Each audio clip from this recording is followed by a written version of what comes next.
Let's bring in the opposition for perspective. And joining me now is Conservative Leader Erin O'Toole. He joins us from the foyer of the House of Commons. Mr. O'Toole, happy Friday. Welcome to Power Play. Nice to have you on the show. I'm wondering if you obviously have heard these restrictions, these announcements today. I'm wondering if you think they go far enough and if they come soon enough. Well, the Prime Minister's talked about them for a few weeks now, and he announced them today, but we don't have key tools in this pandemic. Of course, the vaccine story, the number of doses keeps changing every day, and public confidence is shaking. But rapid tests, Joyce, can give us much more flexibility in these situations. If we had that national rollout that we've been asking for months, it gives flexibility on the period of quarantine. Canadians want to and should follow all public health guidance to keep the spread of COVID down, particularly with the new variants. But the period of quarantine could be shorter if we had more use of rapid testing. So we're still going to push for that, but we have to put public health as a paramount consideration. So I'm not understanding if you're for or against these new measures at the border, banning flights to Mexico and the Caribbean, for instance, the quarantines, the obligatory quarantines, the rapid testing, or the testing before people board the flights. Is this enough, or would you have been in favor, for instance, of a total travel ban? Well, the government needs to say why they picked some areas and not others. Was that because of the inability to test there? I think if we're using testing when people arrive in Canada, that lets them follow public health guidance, perhaps have a 5 to 7 day quarantine, which is what some of our allies and friends are doing around the world by using rapid tests. We have to take the public health considerations very seriously, Joyce, with the variant. So the quarantining procedures to make sure that spread is reduced, these are appropriate considerations. It's 14 days versus 5 or 7. Warning Canadians ahead of time. How many people have traveled or made arrangements in the last few weeks, as the Prime Minister has been speculating about this? So, but you wouldn't have imposed an altogether travel ban? I'm trying to figure out what you would have done in a case. You are the government in waiting. Yes, you are the opposition leader, so your job is also to oppose, but you are the government in waiting. So as the government in waiting, would you have imposed a travel ban or measures such as the Trudeau government has imposed, which is, not exactly a travel ban, but sort of a travel ban?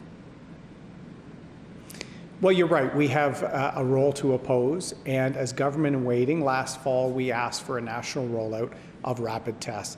That way, if you're following public health guidance and controlling the people coming into the country, you can have rapid testing to do it in 5 or 7 days, not 14. How is the government going to operate this? Why are they choosing some jurisdictions and not others? That needs to be part of the plan. So we've been pushing, as you know, Joyce, since last fall for a national rollout of rapid tests. Why haven't we've seen that? We're now seeing the same slow and confused response on vaccines.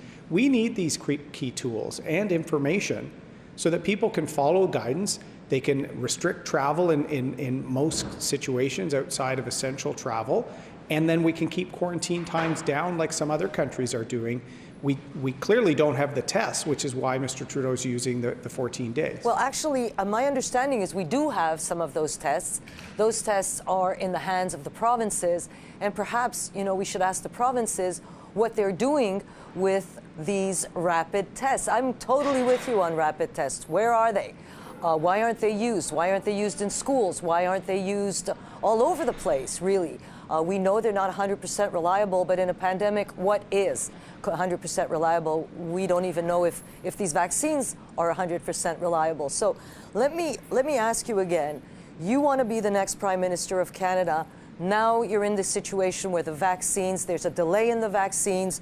78% of our Moderna shipments, instead of all of those shipments, we're seeing a terrible slowdown in the doling out of these vaccines.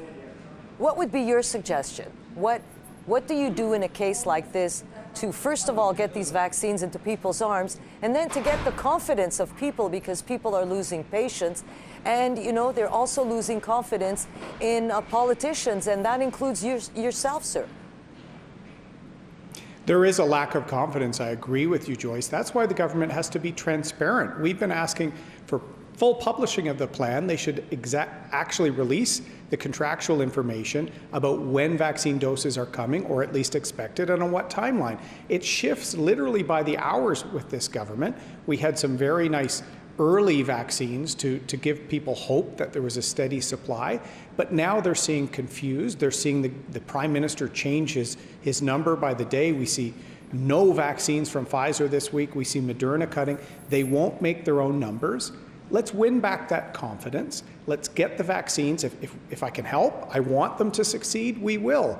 But information, tests, and vaccines are the three things that people need in a pandemic. And the government's opaque and sort of secretive manner is causing more worry and concern than needed. I want to ask you, I don't have a lot of time left, but I'm very curious about this. I mean, maybe I'm a little too patriotic, but I am wondering why we are not looking at a made-in-Canada solution. Britain did not have capacity to produce vaccines. Now they do, before the pandemic, that is. Other countries, about a dozen countries also, have ramped it up and have been able to start, or will be able to start, producing their vaccines very soon.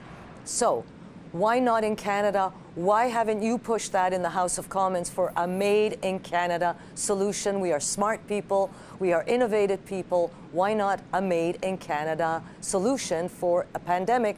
Because it's going to last into next year. We know that. We'll need vaccines. We'll need syringes. Why not push for that?